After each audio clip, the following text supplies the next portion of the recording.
ನಾನು ಕ್ಷಮಿಸು ಸೌಜನ್ಯ ಅಂತ ಸ್ಟೋರಿ ಬಂದಾಗಲೂ ಒಬ್ಬ ಸ್ವಾಮಿಯ ಬಗ್ಗೆ ಒಬ್ಬ ಸ್ವಾಮೀಜಿ ಈ ಕೈವಾಡ ಇರುತ್ತೆ, ಇದರ ಹಿಂದೆ ಒಬ್ಬ ಸ್ವಾಮೀಜಿ ಇದ್ದಾನೆ ಅನ್ನೋದನ್ನು ನಿಮಗೆ ರಿವೀಲ್ ಮಾಡ್ತಾ ಬಂದಿದ್ದೀನಿ. ನೀವು ನಮ್ಮ ಯಾವ ಎಪಿಸೋಡ್ಗಳನ್ನು ನೋಡಿದ್ರು ಕೂಡ ಒಂದಲ್ಲ ಒಂದು ಸಾರಿ ನಾ ಆ ಹೆಸರನ್ನು ಎತ್ತಾ ಇದ್ದೆ.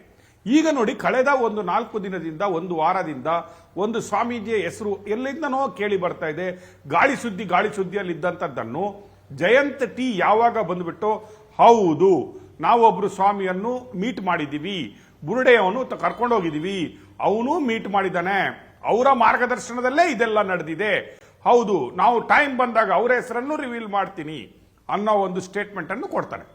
ಅಲ್ಲಿಗೆ ಯಾವುದು ಪವರ್ ಟಿವಿ ಕಳೆದ 2 ವರ್ಷಗಳಿಂದ ನಾವು ಸ್ವಾಮೀಜಿ ಒಬ್ಬ ಇದ್ದಾನೆ ಇದರ ಒಳಗಡೆ ಅಂತ ಹೇಳ್ತಾ ಇರೋದು, ಈ ಎಲ್ಲ ಹೋರಾಟಗಳ ಮಧ್ಯೆ ಈ ಎಲ್ಲ ನಕ್ಸಲೈಟು, ಈ ಎಲ್ಲ ಕೋಮುವಾದಿಗಳು, ಈ ಎಲ್ಲ ನಾವು ಎಲ್ಲ ಹಿಂದೂ ಧರ್ಮದ ವಿರೋಧಿಗಳು, ಧರ್ಮಸ್ಥಳದ ವಿರೋಧಿಗಳು, ಅದು ಮಾತ್ರ ಅಲ್ಲ ವೀರೇಂದ್ರ ಹೆಗ್ಗಡೆಯವರನ್ನು ತಮ್ಮ ವಿರೋಧಿ ಎಂದು ಟ್ರೀಟ್ಮೆಂಟ್ ಮಾಡ್ತಾ ಇದ್ದವರು ಎಲ್ಲ ಸೇರಿ ಅದರ ಒಟ್ಟಿಗೆ ಈಗ ಈ ಎಡಬಿಡಂಗಿಗಳು ಸೇರ್ಕೊಂಡು ಮಾಡಂತ ಈ ಚಕ್ರವ್ಯೂಹದಲ್ಲಿ ಒಬ್ಬ ಸ್ವಾಮೀಜಿ ಇದ್ದಾನೆ. ಈ ಚಕ್ರವ್ಯೂಹ ಎಳೆಯುವುದರಲ್ಲಿ ಒಬ್ಬ ಸ್ವಾಮೀಜಿ ಇದ್ದಾನೆ. ಇದಕ್ಕೆ ಮೋಟಿವೇಶನ್ ಅವನು, ಇದರ ಹಿಂದೆ ಇರುವ ದೊಡ್ಡ ಗಾಳ ಅವಂದು ಅಂತ ಹೇಳ್ತಾ ಇದ್ವಿ.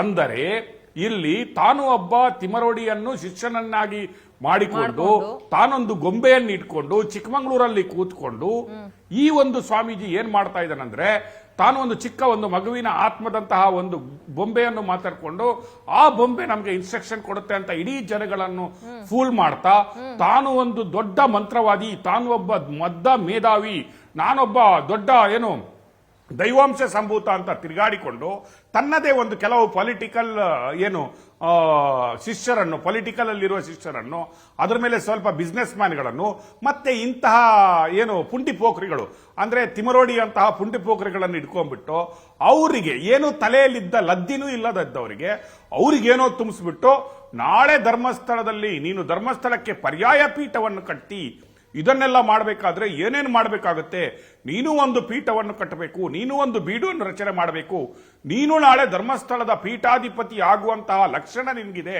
ನನ್ನ ಸಪೋರ್ಟ್ ಇದೆ, ನಾನು ಯಾರನ್ನು ಬೇಕಾದರೂ ವಶೀಕರಣ ಮಾಡಬಲ್ಲೆ, ನಾನು ಈ ಒಂದು ಮೂರ್ತಿ ನಿಡ್ಕೊಂಡು ಒಂದು ಗೊಂಬೆ ಹಿಡ್ಕೊಳ್ತಾನ ಅವನು, ನನ್ಗೆ ಗೊತ್ತಿಲ್ಲ, ನಾನು ಈಗ ಮೈಸೂರಲ್ಲಿ ಲೈವ್ ಅಲ್ಲಿ ಇರೋದ್ರಿಂದ I can't see the visuals, but ನೀವು ಅವನ ಫೋಟೋವನ್ನು ತೋರಿಸ್ತಾ ಇದ್ದೀರಾ ಏನಂತ ನನಗೆ ಕಾಣ್ತಾ ಇಲ್ಲ.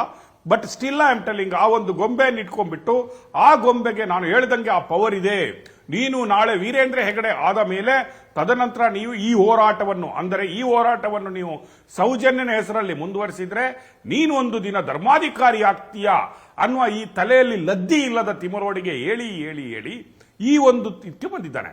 ವ್ಯವಸ್ಥಿತವಾಗಿ ನಡೆದ ಸಂಚಲ್ಲಿ ನಾನ್ ನಿಮ್ಗೆ ಹೇಳ್ತಾ ಇರೋದು, ಈಗ ಅವರೇ ಬಾಯ್ ಬಿಟ್ಟಂಗೆ ಅವರೇ ಹೇಳ್ತಾ ತಿರುಗ್ತಾ ಇದ್ದಂಗೆ ಸ್ವಾಮೀಜಿ ಈ ಸಂಚಿನಲ್ಲಿ ಇದ್ದಾನೆ.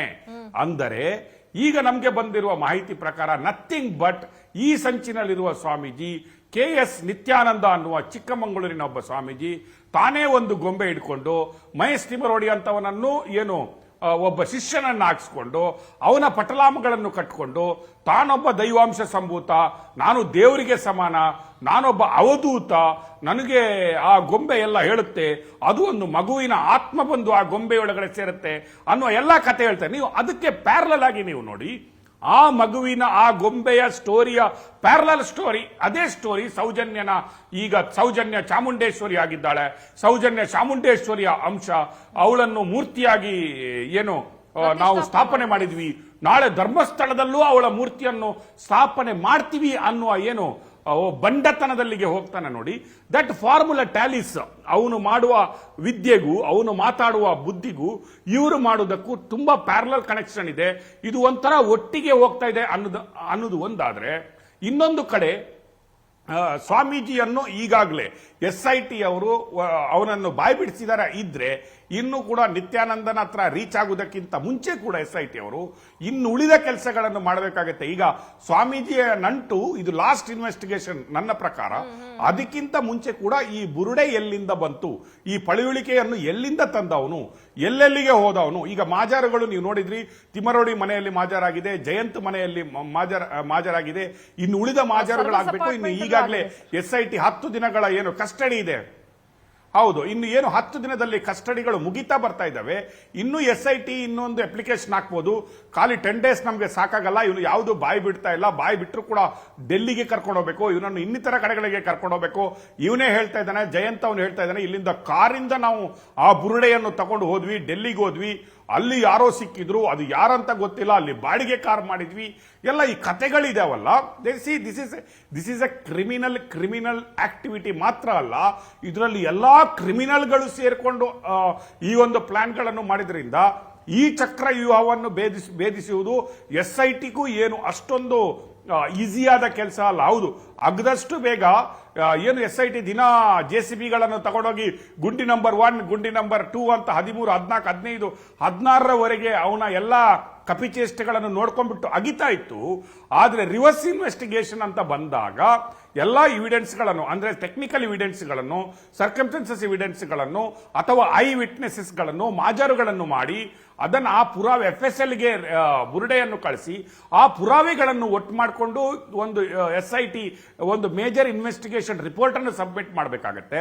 ಆಲ್ರೆಡಿ ನಮ್ಗೆಲ್ಲರಿಗೆ ಗೊತ್ತಿದೆ, ಈ ಏನು ಬುರುಡೆ ಸ್ವಾಮಿ ಏನಿದ್ದಲ್ಲ, ತಿಮ್ಮಸ್ವಾಮಿ, ಅವನು ಏನು ಚಿನ್ನಯ್ಯ ಅಂತ ನಾವೀಗ ಕರಿತೀವಲ್ಲ, ಅವನು ಜಡ್ಜ್ ಮುಂದೆ, ಮ್ಯಾಜಿಸ್ಟ್ರೇಟ್ ಮುಂದೆ 164 CRP ಪ್ರಕಾರ, ಈಗ 183 BNS ಪ್ರಕಾರ ಅವನು ತನ್ನ ಮ್ಯಾಜಿಸ್ಟ್ರೇಟ್ ಎದುರುಗಡೆ ಒಂದು ಸೆಲ್ಫ್ ಸ್ಟೇಟ್ಮೆಂಟ್ ಮಾಡಿರೋದ್ರಿಂದ, ಕನ್ಫೆಷನ್ ಸ್ಟೇಟ್ಮೆಂಟ್ ಅನ್ನು ಮಾಡೋದ್ರಿಂದ ಈಗ ಏನಾಗಿದೆ ಅಂದ್ರೆ, ನಾವು again is gone back to the magistrate. Last time SIT ಅವರು ಅವನನ್ನು ಪುನಃ ಮ್ಯಾಜಿಸ್ಟ್ರೇಟ್ ಎದುರುಗಡೆ ಕರ್ಕೊಂಡು ಹೋಗ್ತಾರೆ.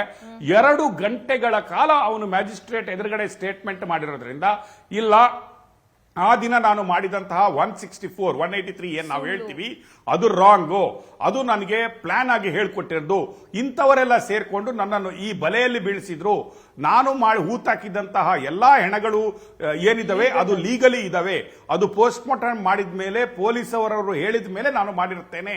ಆದ್ರೆ ಈ ಟೀಮ್ ನನ್ನನ್ನು ಮೀಟ್ ಮಾಡಿ, ನನ್ನನ್ನು ಕನ್ವಿನ್ಸ್ ಮಾಡಿ, ಈ ಅಜೆಂಡಾ, ಇವರ ಏನು ಈ ಅಜೆಂಡಾ ಇದೆ ಅದರಲ್ಲಿ ನನ್ನನ್ನು ಒಂದು ಬಲಿಪಶುವನ್ನಾಗಿ ಮಾಡಿದ್ರು. ನಾನು ಈಗ ಈ ಎಲ್ಲ ಸತ್ಯಗಳನ್ನು ಹೇಳ್ತಾ ಇದ್ದೀನಿ, ರೆಡಿ ಆಗಿದ್ದೀನಿ. ಯಾಕಂದ್ರೆ ನನಗೆ ತಿಮರೋಡಿ ಅವರ ಟೀಮಿಂದ ನನಗೆ ಜೀವ ಬೆದರಿಕೆ ಇದೆ, ನನ್ನನ್ನು ಸಾಯಿಸುವಂತಹ ಎಲ್ಲಾ ಲಕ್ಷಣಗಳಿದಾವೆ. ನನಗೆ ಯಾವ ಜ್ಞಾನೋದಯನೂ ಎಲ್ಲಿ ಕೂಡ ಆಗಿಲ್ಲ. ಈ ಜ್ಞಾನೋದಯ ಆಗಿದೆ ಅನ್ನುವ ಟೀಚಿಂಗ್ ಇದೆ ಅಲ್ವಾ, ಇದು ಹಲವು ಕಡೆಗಳಲ್ಲಿ ನಡೆಯಿತು ಅನ್ನುವ ಒಂದು 2 hour ಸ್ಟೇಟ್ಮೆಂಟ್ ಅನ್ನು ಅವರು ಮ್ಯಾಜಿಸ್ಟ್ರೇಟ್ ಎದುರುಗಡೆಯಿಂದ ಮಾಡಿರೋದ್ರಿಂದ, ಸಿಂಧೂರ ಇಲ್ಲಿ ಏನಾಗಿದೆ ಅಂದ್ರೆ, ನಾವು ಕೇಸ್ ಇಸ್ ಕಾಲ್ಡ್ ಪರ್ಜುರೆ, ಅಂದ್ರೆ ಮಿಸ್ಲೀಡಿಂಗ್ ಆಫ್ ದ ಕೋರ್ಟ್, ಅಂದ್ರೆ misleading of the court. Magistrate ಎದುರುಗಡೆ 164 ಸ್ಟೇಟ್ಮೆಂಟ್ ಮಾಡಿರೋದ್ರಿಂದ ಮಿಸ್ಲೀಡಿಂಗ್ ಆಫ್ ದ ಕೋರ್ಟ್ ಅಂತ ಹೇಳಿ FIR ಅನ್ನು ಮಾಡಿಕೊಂಡು ಈಗ ಆ ತನಿಖೆಯನ್ನು ಮುಂದುವರಿಸೋದ್ರಿಂದ 164 now statement will not be very valid from here, Sindhura.